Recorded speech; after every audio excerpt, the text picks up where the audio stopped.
Se supone que ya estaría grabando. Eh, Esto es una clase para mí misma y si alguien la ve en algún futuro, me avisa.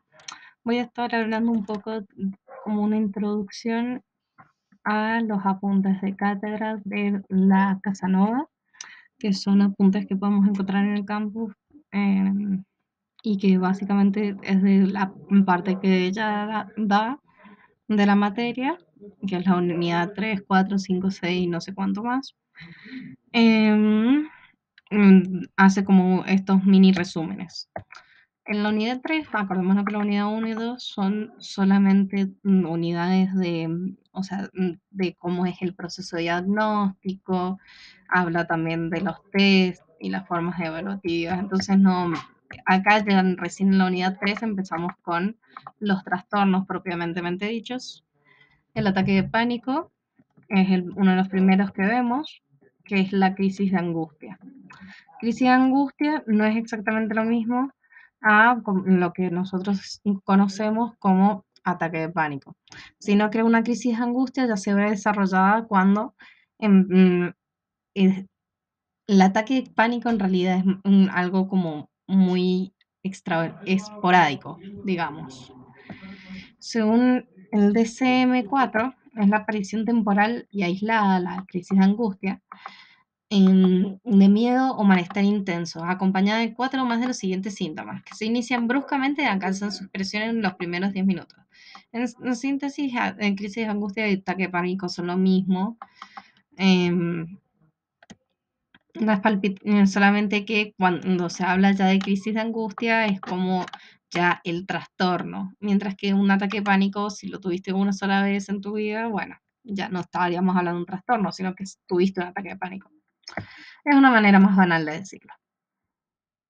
Las palpitaciones, sacudidas del corazón, elevación de la frecuencia cardíaca, sudoración, temblores, sensación de ahogo, sensación de atragantarse, opresión, náuseas, inestabilidad, desrealización, despersonalización, miedo a perder el control o volverse loco, miedo a morir, parestesias, que es la sensación de entumecimiento o hormigueo, y escalofríos o sofocarse.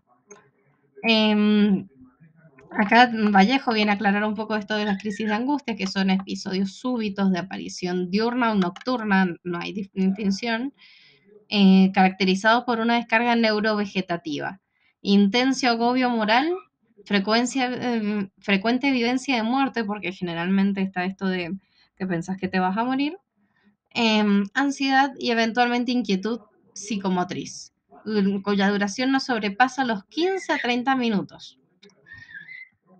Los ataques tienen un pico de 5 minutos como mucho. Tienen que considerarse de naturaleza endógena, ya que mejoran con antidepresivos. Por ello se diferencian de aquellos estados permanentes de angustia más relacionados con una conflictiva personal, que sería una neurosis, o ambiental, reacción neurótica de angustia. O sea, básicamente que no hay ningún desencadenante en lo social o en lo psicológico, sino ya en lo meramente biológico. La expresión de la crisis se hace a través de la esfera psíquica, lo que puede presentarse en fusión con estados psicóticos. La ausencia del temple delirante, la conciencia de enfermedad y la puesta en marcha de claros mecanismos neuróticos lo diferencian de esta patología. Básicamente, ¿cómo se llama? No se pierde la coherencia ni la conexión con la realidad, cosa que en los estados psicóticos sí.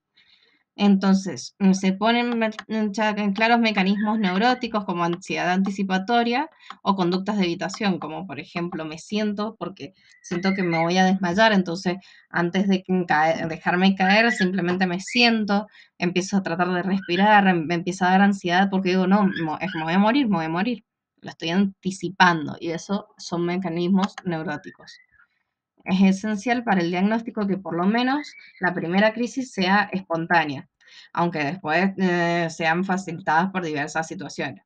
Eso no quiere decir que puede estar unido a un porqué, pero alguna, aunque sea la primera, sea así como de la nada, como que vos digas, "Va, me pasó en cualquier, o sea, nada que ver porque me pasó. y no que sea como, sí, tuve un ataque de pánico, es que vino un tipo y me pegó un tiro en la pierna, y bueno, era, era esperable. La verdad, cualquiera hubiese tenido un ataque de pánico, entonces eso vendría siendo como la distinción. ¿Por qué suceden estas reacciones? La persona vivencia en esas crisis de miedo, pero si se paraliza puede ser tarde. Por lo tanto, el espanto a morir en este momento es como caer en un abismo, le falta el sostén. Esto es una visión más existencial en justamente que la angustia, ya sabemos que es la falta de sostén, la falta de un piso. La reacción es para impedir la caída, es intentar detener este derrumbamiento. La vivencia es falta de piso, que es lo que decía yo, se desarrolla el pánico por la rapidez, lo precoz, porque es una sorpresa, es algo que viene y como dice acá, aparece de repente. Para el análisis existencial, cada situación, cada reacción es una percepción. Todo es caos, la lógica no sirve, y al no tener orientación se disuelve su percepción de vida, de sostén, se pierde a sí mismo. El sentimiento es que se abre un abismo. Y no solo necesitamos ser tampoco tan existenciales como para entender lo que están diciendo acá. Simplemente imaginemos que de verdad se nos abriese, o sea, estamos caminando y se nos abriera un abismo enfrente nuestro y estamos al borde de caer. ¿Cuál sería tu primera reacción? Intentar, o sea, paralizarte, pero al mismo tiempo intentar irte como para atrás, retroceder para sostenerte a la vida, porque estás perdiendo tu sostén, se te está abriendo el mundo enfrente tuyo. Entonces, viéndolo como así, en especie de juego, pero es una forma de ver que realmente es para las personas que tienen ataque de pánico, es como enfrentarse a un abismo, aunque no esté ahí. Cuando se tiene un buen capital de poder ser en el mundo, cuando se han encontrado salidas para la pregunta de la muerte, no está el sentimiento total de ser destruido. Eh, Básicamente son personas que justamente con confianza básica fundamental que no reacciona con pánico. Es decir, que está fallando en estas personas la confianza básica fundamental y que la ansiedad ante lo tanático es algo que se eleva bastante y que eh, en estas personas es inmanejable. Eh, Cuando en la autobiografía, en la historia de una persona hay abismos, estos se abren en determinadas circunstancias con rapidez. Es espanto que se siente en el pánico es como morir.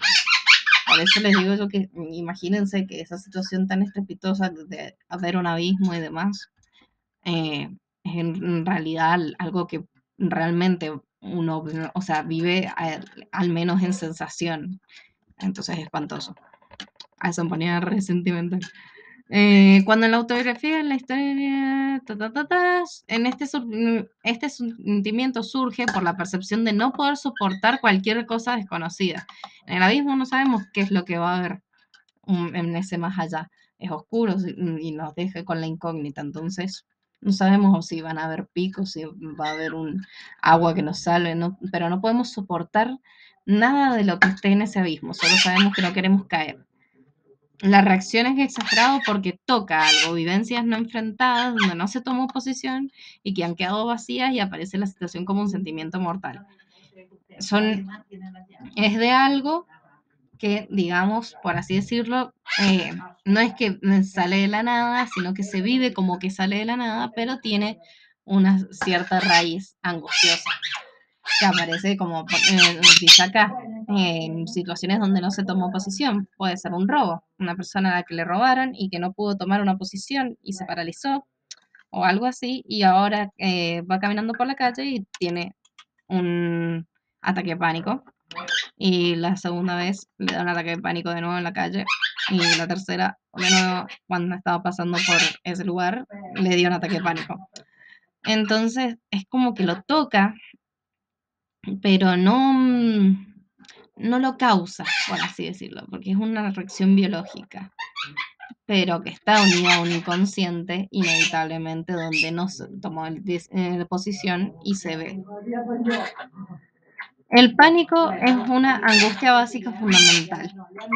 Que esto está en el texto de angustia expectativa y angustia básica fundamental, eh, que La angustia básica fundamental es básicamente la angustia y como se llama, la angustia expectativa es la angustia de la angustia.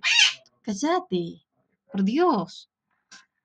El pánico es una angustia básica fundamental, entonces, que no fue dominada y que va junto con una percepción más subjetiva que objetiva, algo más personal, esta carga de decir, no, no quiero entrar a ese abismo porque seguramente va a haber algo malo al desconocerlo y con una reacción exagerada para esa situación. Por lo tanto, diríamos que es una confusión de angustia más sobre reacción. Esta es como la formulita entonces de la crisis de angustia del ataque pánico. Es la vivencia de la nada que aparece en el ser. ¿Cómo se llama? El encontrarse cara a cara con la muerte, es básicamente. Se va desarrollando en el paciente una angustia expectativa, porque el ataque que lo va deteriorando a la persona, obviamente que cada vez que, o sea, se va a angustiar es por saber que en algún momento puede angustiarse de nuevo como esa vez. O sea, tuve un ataque de pánico y la pasé re mal. Entonces ahora tengo angustia y me siento mal porque puede ser que vuelva a pasarme eso. Esto es la angustia expectativa. Y esto es lo que dice entonces que lo va como deteriorando el paciente. Se observa en estos pacientes baja tolerancia a la frustración, riesgo de suicidio porque el sentimiento es de vacío, de caída al abismo, riesgo de abuso de medicación y de alcohol. La combinación más frecuente es con agorafobia y fobia social, agorafobia, perdón. La sobrereacción del ataque es normalmente una forma de histeria. Recordemos que estos putos son medio vendidos al psicoanálisis. La terapia. ¿Cómo se hace terapia? Que el paciente describa su experiencia con los ataques. Cuando aparece, cuántas veces los ve, cómo lo vive, qué hace frente al ataque, cómo se llama.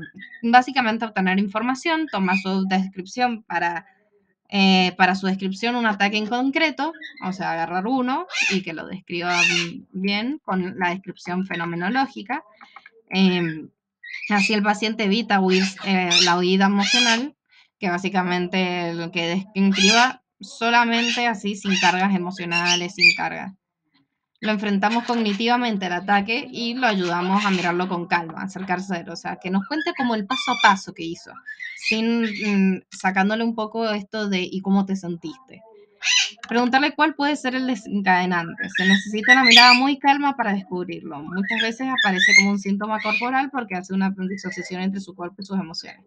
Por eso no se da cuenta, no percibe.